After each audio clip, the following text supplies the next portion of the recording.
학교 생활기록부, 요건 제가 얘기할 게 너무나 많습니다. 자, 미인정 결석. 우리 아이가 눈을 딱 떴는데 8시 55분입니다. 엄마도 늦게 일어났고 아이도 늦게 일어났습니다. 그러면 어떤 일이 벌어지느냐? 야, 학교 빠져 그냥. 학교 가면 선생님한테 싫은 소리를 한마디 듣게 될 겁니다. 그쵸? 야, 엄마가 전화해줄게. 그냥 학교 빠져. 그러니까 너무 습관화되면 안 좋지 않을까요? 이게 중학교 때는 큰 상관이 없을 수 있습니다. 고등학교 때는 큰 상관이 있을 겁니다. 그래서 아예 초등학교 때도 그렇고요. 이러면 안 되는 것 같아요. 너무 제 어릴 때를 얘기하는데, 제 어릴 때는 학교를 안 빠지는 게 되게 미덕이었는데 요즘은 좀 안 그렇기도 하다면서요. 그쵸? 그러면 사유가 있는 결석까지는 되는데 그래도 눈 뜨면 학교 가야 되는 거 아닐까요? 저희 아빠가 제가 사회생활을 처음 시작할 때 근태의 중요성을 저한테 알려주셨거든요. 제가 이제는 세월이 지나 제가 원장이 됐고 제가 이제 세월이 지나 보니 저희 아빠가 제가 사회생활을 처음 시작해줄 때 하시던 그 말씀이 제가 너무나 이해되는 그 나이가 이제 됐습니다. 그죠? 제가 저희 아빠가 저한테 그걸 알려주시던 그 나이가 지금 이제 됐네요. 이걸 제가 우리 어떻게 보면 이제 초년생인 우리 선생님들한테 얘기하면 꼰대 같다라는 소리를 들을 것도 같은데 제가 정말로 우리 너무 사랑하는 우리 이제 막 졸업을 하고 사회에 오신 선생님이면 정말 선생님을 사랑하고 애정하면 이 얘기를 해줍니다. 근태의 중요성을. 근데 어머니들은 아실 것 같습니다. 그쵸? 하물며 우리 사랑하는 내 자녀한테 근태의 중요성은 저는 무조건 학교 가는 것부터가 시작이라고 생각합니다. 제가 이렇게 학생들을 보면 와, 학교 안 가는 게 여러 가지 이유로 너무 많더라고요. 눈 뜨면 학교 간다는 걸 가르치셔야 될 것 같습니다. 이게 비단 우리 아이 입시에만이 중요한 게 아니라 이게 곧 사회생활이랑도 연결이 되기 때문에 미인정 결석은 제가 가끔씩 중3에 생활기록부 떼어와봐 한번 얘기를 가끔씩 하거든요. 또는 떼서 봐봐 하면 애들이 깜짝 놀라요. 우리 선생님이 예전에 몇 년 전에 나 이렇게 써주신 거야? 배신감도 느껴지거든요. 때론 내가 다른 선생님한테 이렇게 비춰진 거야? 배신감도 빨리 느껴봐야 고등학교 때 이런 실수를 안 할 수 있으니 이게 바로 당해에는 못 떼볼 수 있잖아요. 떼보는 거를 추천드립니다. 그래야 고칩니다. 그쵸?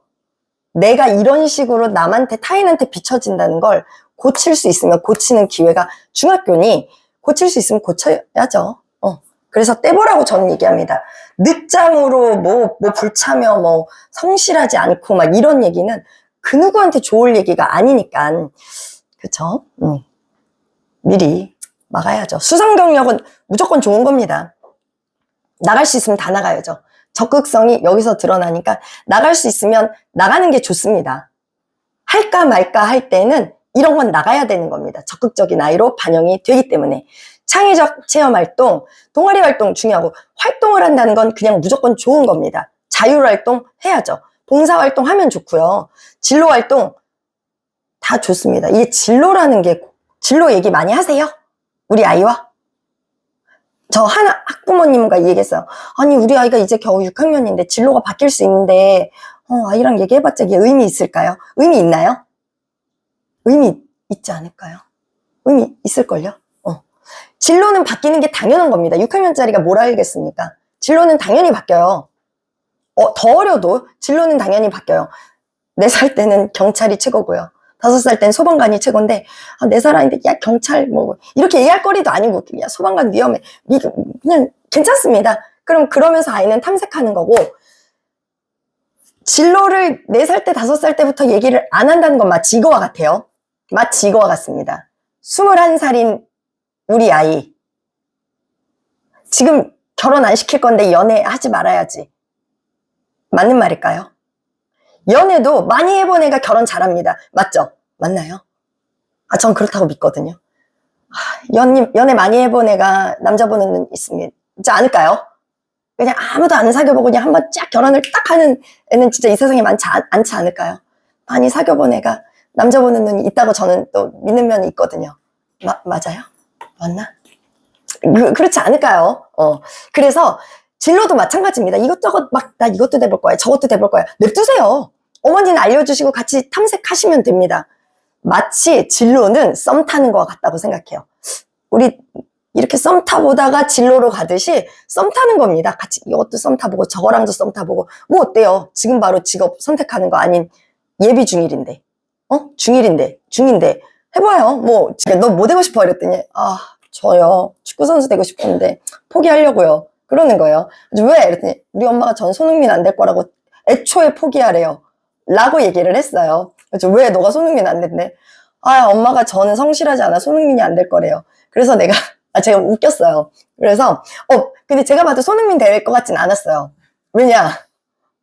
아니, 축구선수는 키도 커야 되고 좀 이런데 그래서 제가 뭐라 그랬느냐? 손흥민만 될 수 있는 거 아니야. 축구를 좋아하면 스포츠 마케팅도 있고 그리고 스포츠로 너가 광고를 찍을 수도 있고 스포츠 매니지먼트도 있고 코치진도 있고 스포츠 메디슨도 있고 너무나 갈 길이 많거든. 그러니까 일단 축구를 하면서 공부를 해야 돼.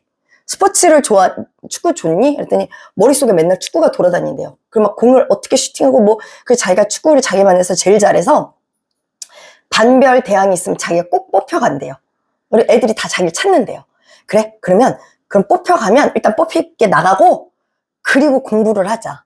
그랬더니 요즘 진짜 달라졌어요. 눈빛이 달라졌어요. 자기가 축구를 진짜 잘한대요. 그래서 그래? 자기가 축구 얘기했더니 공부 얘기할 때는 얘가 눈이 이런데 축구 얘기했더니 자기가 제가 축구를 잘 모릅니다, 어머니. 관심이 없습니다. 근데 얘가 눈빛이 막 반짝반짝 하는 거예요. 그래서 제가 같이 연기했습니다. 그래? 제가 손흥민이 토트넘까지만 합니다.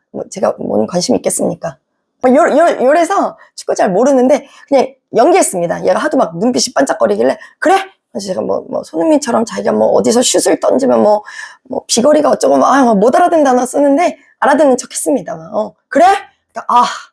우리 엄마랑 얘기하면 대화가 안 되는데 원장님이랑 얘기하니까 뭐가 대화가 통한대요. 진짜 모르는 소리 하는 겁니다. 제 연기가 괜찮았었나 봐요. 그래서 그래? 그럼 영어만 조금만 올리면 되겠네. 그럼 너가 영어만 조금 되면 너 해외로도 나갈 수 있겠다. 이렇게 저도 가스라이팅을 했습니다. 영어에 관심 갖게 해주려고. 그랬더니 진짜 요즘 열심히 해요. 얘가 현행이 조금 안 되는 애였거든요. 근데 자기가 중2 영어 좀 해보겠대요. 좀 중2 영어 안 될 법도 한데 해보겠대요. 그래? 해보자. 이렇게 애들은 이렇게 뻗어나갈 수 있는 겁니다. 그래서 대화가 중요한데 중1, 중2가 집에서 대화가 진짜 쉽지 않지 않아요? 제가 이게 설명할 때 많이 얘기하는 말인데 중1부터 중3이었나? 제가 어디 연구 결과에서 본 건데 그 나이 때 아이들이 엄마 목소리가 되게 듣기 싫대요. 진짜 그렇대요. 저도 그래서 마음의 준비해야 될 것 같습니다. 엄마 목소리가 굉장히 듣기 싫은 나이가 중1부터 중3 그 사춘기라고 합니다. 그러니까 잘해주셔야 되는 나이인 것 같아요. 밥만 주시고 숙제했니도 하면 안 될 것 같아요. 저희한테 맡기세요. 영어는. 제가 그래서 웬만하면 누구누구 숙제 안 했습니다를 되도록 안 보내요. 제가 그 피드백 공책 보내죠. 거기에 이미 숙제 안 한 게 다 갑니다. 그래서 어머니는 아실 겁니다. 그것만 보시면 숙제 안 했네. 그래서 제가 굳이 카톡으로 안 했습니다. 숙제 안 했습니다. 왜냐? 어머니 아실 거거든요. 사진으로. 안 했네. 내 아들.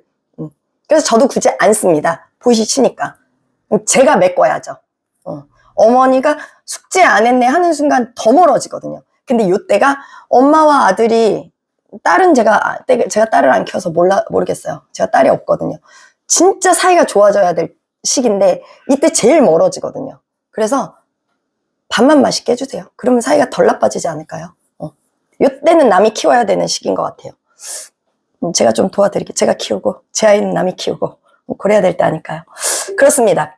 자율 자치활동 학생의 학급 부서. 오늘 제가 설명을 하잖아요. 저희 신랑이랑 이 얘기를 많이 했어요. 저희 엄마는 야 반장 같은 거 하지 마 이런 얘기도 좀 하셨거든요. 어머니들 그러셨나요? 근데 저는 반장했어요. 계속 그냥 하고 싶었어요. 마음으로 엄마 하지 마 이렇게 했지만 그래서 저는 했거든요. 그래서 저희 신랑한테 이런 얘기를 어제 했어요. 그랬더니 저희 신랑이 몰라 이게 남자 허세인 것 같아요. 난 그렇게 진짜 저희 시부모님이 되게 바쁘게 시골에서 서울에 상경하셔서 이게 또 유튜브에 올라가면 보실 텐데 사랑합니다 어머니. 저희 시부모님 다 보십니다. 며느리 사랑하시는 마음에. 근데 여튼 근데 정말 사랑합니다. 존경합니다 어머니. 이렇게 오셔서 정말 바쁘게 하셔서 이랬는데 저희 신랑이 그렇게 자꾸 자기를 뽑았대요. 그래서 진짜 싫은데 자꾸 자기가 반장이 됐대나? 라고 어제 허세를 떠는 겁니다. 그래서 자기가 그렇게 반장이 돼서 자기가 되게 숫기 없고 이런 아이였대요. 초등학교 때. 그래서 이제 제가 이제 우리 부부가 어젯밤에 한 대화예요. 이 설명회를 내가 준비하면서 어제 이제 설명회를 준비하니까 어젯밤에 이렇게 침대에서 계속 읽고 이제 보고 이랬을 거 아니에요. 우리 아들, 우리는 이거 한다 그러면 무조건 우린 밀어주자 이런 얘기를 했어요. 그랬더니 저희 신랑이, 저는 외향적인 사람인데 저희 신랑은 저보다는 내향적인 사람이에요. 자기는 이걸 했기 때문에 그나마 훨씬 더 외향적으로 됐다 이런 얘기하면서 당연히 해야지 라고 하더라고요. 그래서 내가 그럼 이건 성격에도 중요한데 요즘은 입시에도 중요해. 그래서 우린 시켜야 돼 이런 얘기를 했습니다. 저희가 제일 사랑하는 게 저희 아들일 거 아니에요. 하물며 어머니가 제일 사랑하는 아들, 딸이니 할 수 있으면 시키셔야 되는 겁니다. 이런 것들 다 창의적 체험활동, 줄여서 창체라고 요즘 얘기하는 내용이고요. 동아리 활동, 진로 활동 이런 거 다 중요하고 생활기록부에 기록이 됩니다. 다시 아까 선생님의 이름을 불러주면 좋습니다. 인사하게 시키세요. 라고 제가 이제 우리 아이들한테 얘기할 건데, 인사하는 아이는 눈에 띕니다. 아까 그랬죠. 선생님들은 너무나 여러 반의 아이들을 가르치니까 우리 아이가 독특하지 않고 복붙으로 생활기록부를 써줄 거예요. 교육부 지침에 선생님들, 애들 복붙하지 마세요라는 지침이 없습니다. 복붙하는 건 당연해요. 수백 명의 아이들을 선생님들이 어떻게 다 씁니까? 근데 독특한 아이는 복붙 안 하실걸요? 그래서 아이는 눈에 띄어야 되는 겁니다. 그래서 제가 이 특강하는 아이들 제가 불러다가 쫙 한번 한다 그랬잖아요. 뭘 얘기할 거냐면 인사 잘해라. 제가 제 아이를 키우기 전에는 인사 잘하는 건 엄마가 가르치면 잘하고 인사를 잘 못하는 아이는 엄마가 못 가르치니까 못한다고 생각을 했거든요. 근데 제가 제 아이를 키우면서 인사를 제가 원하는 만큼 더 넙죽넙죽 잘하지 않아요. 아직 7세입니다. 어떻게 하면 더 잘하지? 그래서 고민이에요. 근데 어느 교육자가 얘기하는 유튜브에서 이러지 말라더라고요. 야, 인사해. 엘리베이터에서 그러지 말래요. 그래서 아직 저도 고민이에요. 그래서 제가 넙죽넙죽 엘리베이터에서 인사를 더 잘합니다. 안녕하세요 라고 모든 어른들께, 아이가 있을 때는 더욱 합니다. 토익 강사일 때 말했던 내용이에요. 대학생들은 제가 막 토익은 300명씩 가르치고 이랬으니까 저 사람이 나를 알까 모를까 하니까 인사를 잘 못해요. 쭈뼛쭈뼛 이런단 말이에요. 근데 제가 대학생들한테 얘기했어요. 얘네들은 취업을 할 아이들이니까 인사를 할까 말까 싶을 때는 인사를 해라. 그럼 그 강사가 너를 알게 된다. 저 부장님이 나를 알까 말까? 우리 팀이 아닐 땐 부장님이 나를 모를 것 같아서 인사를 할까 말까 할 땐 인사를 해라. 그럼 너에 대해 알게 될 것이다. 그래서 그분이 모를 수 있어요. 처음 인사할 때. 그럴 땐 저 어디 팀의 누구입니다 하면서 안녕하십니까 부장님 이렇게 인사하면 분명히 널 기억하고 이뻐하실 거다. 제가 이제 나이가 들어보니 더 그렇더라고요. 인사 잘하는 젊은이들이 이쁘더라고요. 그래서 인사를 해라 라고 저는 우리 아이들한테 가르칠 겁니다. 제가 매 학기 초에 가르칩니다. 저는 영어만이 다가 아닌 걸 알기 때문에 이걸 가르칠 거예요. 일단 특강하는 아이들부터 무조건 이거부터 가르칠 겁니다. 그래서 그러면 글 쓰는 게 달라지실 거예요. 선생님들이. 중학교는 과목이 다 다르기 때문에 무조건 그런 아이들은 달라지거든요. 가르칠 겁니다. 그래서 이렇게 세부 능력 및 특기사항, 세특이라 부르는 게 이제 중학교 가면 어머니들이 많이 들으실 표현인데 이런 거 네, 알려줘야죠. 그럼 어머니들도 요거를 알게 되시니까 요거를 참고하셔서 아이들한테 알려주셔야 되는 겁니다. 인사 잘해야 돼 라고 이제 제 아이랑 다르게 어머니 아이는 좀 더 컸잖아요. 알려주세요. 학교에서 이제 전략적으로 해야 돼. 하셔야 돼요. 그럼 이제 또 하나 알려드릴게요. 요런 아이들이 있어요. 그러니까 학생부를 한번 띄워보시면 애들이 깜짝 놀래요. 교과목에 잘 들어갈 선생님 거는 인사 잘하는 애가 있고 별로 안 중요한, 보통 그냥 제가 과목명을 말하지 않겠지만 덜 중요한 것 같은 선생님한테 인사 안 하고 이런 애들이 있어요. 그럼 그거 쓰여져 있는 게 있단 말이에요. 학생부는 그게 다 드러납니다. 그러면 애도 깜짝 놀래요. 어머, 이 선생님이 나에게 이렇게 썼어? 그럼 그 아이가 그렇게 행동을 했다는 겁니다. 그럼 얘가 어때요? 선생님 봐가면서, 사람 봐가면서 잘 보일 선생님한테는 되게 잘했고 안 잘 보여도 될 것 같은 선생님한테 이렇게 행동한 아이인 거예요. 그러면 행동 고쳐야죠. 고등학교 때 다 기록이 올라가니까. 그죠? 그래서 좀 띄워봐야 되는 면이 있습니다. 자, 저 영어 부분 볼게요. 지역사회 소개하기에서 수준 높은 어휘와 표현으로 논리정연하게 글을 쓰고 1분 말하기에서 유창한 발음과 자연스러운 어조로 적절한 발화 속도를 유지하며 효과적으로 메시지를 전달함. 1분 말하기 스피치 발표한다는 얘기예요. 앞에서 높은 어휘와 표현으로 논리정연하게 글을 쓰고, 즉 예전에는요, 우리 주입식 교육을 받던 세대예요. 우리는 2022 교육과정에서 뭐가 바뀌냐면, 그러니까 저는 주입식 교육도 좋다고 생각합니다, 어머니. 그래서 제가 똑똑해진 것도 있어요. 한국 사람들이 똑똑한 건 우리가 주입식 교육도 잘 받았어요. 그런데 이제는 IB 얘기하잖아요. 이제는 우리는 주입식 교육을 받은 세대예요. 많이 머리에 넣었단 말이에요. 지금은 넣은 걸 꺼내는 교육 시대의 아이들을 가진 부모예요. 우리는 많이 발표하고 많이 쓰고 머릿속에 있는 걸 쓸 줄 알고 발표할 줄 아는 아이가 인정받는 세대의 아이들이에요. 그래서 쓸 줄 알아야 되고 발표할 줄 알게끔 하버드 그레이는 그 교육을 저는 많이 시키려고 노력합니다.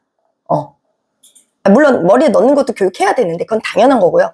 말하고 발표하고. 그래서 하브르타 수업을 제가 이렇게 고수하는 겁니다. 하루아침에 말 잘하지 않거든요.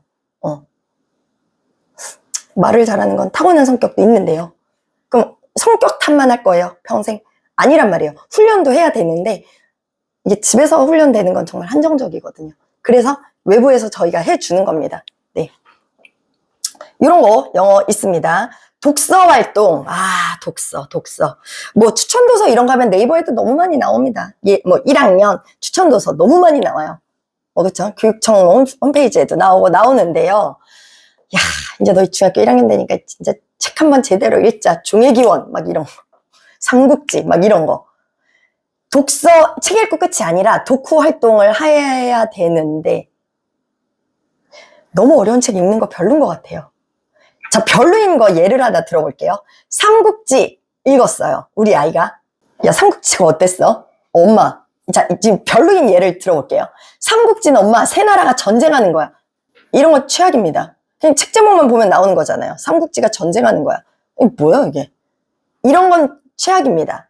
근데 어떻게 얘기하게끔 유도를 해야 되냐면, 대략 이런 거예요. 엄마, 유비가 생각보다 난 별로인 리더인 것 같아. 이러면 우리 아이 진짜 괜찮게 가고 있는 겁니다. 그래? 왜? 이제 여기서는 이러면 안 될 것 같아요. 야, 유비가 얼마나 좋은 리더인데, 야, 너보다 훨씬 똑똑해. 이러면 안 되고, 왜? 유비가 왜 별로인 것 같아? 그럼 어머니도 그럼 원장님, 제가 삼국지 좀 읽어야 될까요? 읽으셔야 될까요? 어머니 유비 아세요? 큰일 났네. 나 유비 모르는데. 요즘은 시대가 너무 좋아요. 유튜브에 유비 쳐봐요. 유비에 대해 그럼 우리 아이가 삼국지를 읽는다 하면 챗GPT 쓰세요. 유비에 대해 말해줘. 중1 수준으로 말해줘. 그럼 유비에 대해 드르륵 얘기해줘요. 챗GPT 앱으로 까셔서 유비에 대해 중1 수준으로 말해줘. 그럼 어머니가 아는 척 하실 수 있게 너무나 잘 설명이 돼 있어서 우리도 AI랑 친해져야 됩니다. 진짜 삼국지 안 읽어도 돼요. 그리고 또 충분히 애 앞에서 아는 척 할 수 있단 말이에요. 읽으면 좋겠지만 어머니가 아이 읽는 만큼 시간이 안 된단 말이에요. 그쵸? 근데 아는 척 충분히 할 수 있고 아이랑 그런 대화 해도 된단 말이에요. 할 수 있어요, 어머니. 네. 대신 중1 수준으로 뭐 해줘. 하여튼 챗GPT한테 질문을 해보세요. 대답 어마어마하게 진짜 기가 막히게 나와요. 중1 수준으로 말해줘 하면 진짜 중1 수준으로 얘기해줍니다. 그럼 대화거리 만들어낼 수 있어요. 자, 땡동 특성 및 종합 의견. 담임 선생님과 지속적으로 소통해야 함. 제가 원장이 되고 느낀 거예요. 원장하고도 소통을 좀 하셔야 돼요. 하물며 학교 선생님은 더한 것 같아요. 그냥 제가 원장이 되고 그러니까 진상이 될 필요는 없는데, 진상학부모가 되라는 얘기는 아닌데 어느 정도 엄마가 관심이 있다라는 걸 레이더를 켜놓고 원장님한테 알려야 되는구나 라고 제가 느끼게 됐어요. 제가 원장이 돼서. 그래서 저 7세 엄마라고 얘기했죠. 유치원 원장님한테도 제가 예전엔 그냥 카드만 보냈단 말이에요. 근데 가끔씩 관심이 있다를 레이더를 켜놔요. 그래서 그러면 더 신경을 써주기도 하고, 물론 그것도 있고요. 그리고 나선 원장님이 해주는 말을 해서 그럼 그 중에 하나가 이런 설명회를 참석하는 거예요. 그러면 내가 분명히 배워가는 게 있거든요. 그럼 우리 아이한테 분명히 적용되는 게 하나 이상은 있을 거예요. 그래서 이렇게 하고, 또 하나, 그럼 학교는 말할 것도 없죠. 학원은 아까 말씀드렸듯이 이 학원이 별로면 저 학원으로 옮겨도 되는데 학교는 진짜 그게 아니거든요. 또 하나, 학교 선생님은 막강한 정말 파워가 있는 게 우리 아이에 대해 써줍니다. 그래서 제가 지금 말씀드리고자 하는 제 충고는 중학교 담임 선생님한테 우리 아이요 특 먹고 갈 거예요를 아예 첫날 말씀을 하세요. 그러면 글 쓰는 게 달라지실 거예요. 왜냐면 고덕중을 예를 들어볼게요. 고덕중 담임 선생님도 특목고를 몇 명 보내느냐가 중요해요. 우리 학교 특목고 몇 명 보냈다가 중요해요. 명일중도 우리 학교는 특목고를 몇 명 보내는 학교, 이게 중요해요. 그래서 선생님이 이 아이가 특목고 가라이다. 아, 원장님, 우리 아이가 특목고 갈 레벨이 아닌데요? 아, 뭔 상관이에요? 그럼 중3 때 바꾸면 되지. 그만두면 되지. 그냥 중1 때는 어차피 시험도 자유학기제고 이러니까 우리 아이는 특목고 가라이에요 라고 그냥 선전포고를 하면 선생님이 이 아이를 봐주는 것도 달라지고 글 써주는 게 달라지고 우리 아이한테도 너는 특목고 가래야. 그럼 이걸 아이가 라벨링 한다 그러거든요. 그럼 우리 아이의 행동 거지가 달라져요. 아, 우리 엄마가 나 특목고 가래래. 그럼 얘 행동이 달라져요. 인사 안 하던 놈이 인사도 더 잘하게 되고, 봐봐, 너는 특목고 가래야. 모든 교과목 선생님들한테 인사 잘해. 가끔씩 선생님 이름도 불러드려. 선생님 이러지 말고 박지은 선생님 이렇게 가끔 인사도 불러. 너 자꾸 이름 부르면 또 그냥 너무 티나니까 한 일주일에 한 번만 불러. 너 모르는 거 있잖아? 그러면 가끔은 아는 건데도 책 들고 가서 교무실 가서 질문도 한 달에 2번은 해. 뭐 이런 식으로 그냥 애를 그렇게 코칭을 해주시면, 아, 너 특목고 갈 거니까 수업 시간에 졸지 마. 너 특목고 갈 거니까 선생님한테 잘 보여야 돼. 졸고 그딴 짓 하지 말고 똑바로 앉아있어. 그게 다 평가야 라고. 가스라이팅, 좋게 얘기하면 이게 정신교육이고요. 가스라이팅은 안 좋은 단어지만 그렇게 키우는 겁니다. 그럼 우리 애가 달라져요. 그럼 그게 허리도 피고 듣는단 말이에요. 안 그러면 목표가 없으면 애들 그냥 졸아요. 그죠? 근데 허리도 피고 들어요. 그러던 애는 그게 습관이 돼서 그게 학교 생활인지 알고 그런단 말이에요. 딴 애들 맨날 땡땡이 쳐도 너는 똑바로 해야 돼. 너 특목고 가라라고 엄마도 말했단 말이야. 그죠? 그렇게. 그래서 첫날부터 그렇게 하세요. 아, 괜히 특목고 간다 그랬다가 그냥 창피할까 봐요. 아니요, 그러지 않아요. 저는 얘기하는 게 더 낫다. 실보다 득이 많다고 생각해요. 그래서 첫날 이게 학기 초에 그런 거 있잖아요. 상담 뭐 이런 거 있죠. 그때 바쁘시고 그러지만 그래서 저는 가야 된다고 생각해요. 가세요. 가고 선생님하고 얼굴도 뜨시고 아무래도 얼굴을 알면 좀 더 그 아이를 더 봐주고 그러지 않을까요? 이게 사람과 사람이 하는 거라. 그죠? 가면 더 좋아요. 좋다고 생각합니다. 그래서 담임 선생님과 지속적으로 소통하면 좋습니다. 저는 이런 얘기까지도 합니다. 첫날 3월 4일이 입학식이고 많이들 그럴 것 같아요. 3월 4일에 아이 보내고 문자 하나 보내도 좋을 것 같아요. 담임 선생님이 이제 문자나 이런 게 쫙 오잖아요. 안녕하세요. 저 이번에 간 땡땡땡 엄마입니다. 한 학년 동안 잘 부탁드립니다. 아무도 그런 문자 안 할 거거든요. 그럴 때 답장 하나 보내주는 것도 좋지 않을까요? 많이들 안 할 때 나는 보내놓으면 이거 너무 유별 떠는 거 아닌가 싶으시겠지만 저는 또 아닐 것 같은데요. 답장 아무도 안 하고 그냥 이렇게 보고 만단 말이에요. 그럴 때 그냥 우리 아이 이제 하는데 선생님 앞으로 1년간 잘 부탁드립니다 하면 좋을 것 같긴 해요. 그렇다고 선물을 보내라는 게 아니라 좋지 않을까, 저는 그렇게 생각해요. 자, 또 하나, 이것도 제가 아이들한테 얘기할 겁니다. 절대로 학교폭력은 안 됩니다. 학폭은 이젠 대입에 이게 들어가서 그냥 절대로 학폭은 안 되는 겁니다. 그걸 우리 아이한테 가르쳐야 돼요. 그냥 학폭은 안 되는 겁니다. 우리 인생에. 이런 것들 다 쓰는데, 자, 부정적인 얘기는 안 해요. 우리 아이는 이 학교 부회장으로서, 부회장은 긍정적인 표현입니다. 선생님들 웬만하면 부정적인 얘기 안 써요. 통솔력이 있고, 통솔력이 없는 애한테 통솔력이 있다고는 안 써요. 그러니까 있기 때문에 있다고 쓴 거예요. 성실하지 않은 애를 성실하다고는 안 써요. 성실한 애를 있다고 쓰고, 즉 부정적인 얘기를 안 하고 없는 얘기를 있다고는 쓰지 않아요. 부정적인 얘기를 굳이 안 쓸 뿐이지, 진짜 부정적인 얘기를 썼다는 건 정말 쓰레기일 때 쓰는 거지 않을까? 거의 안 해요. 그렇지만 이렇게 전문가들은 보면 얘가 진짜 이렇고 이런 걸 보겠죠. 그래서 정말로 장점이 없으면 쓸 말이 없어서 복붙이 들어가는 겁니다. 좋았나 봐요. 칠판 관리도 잘하고 그랬나 봐요.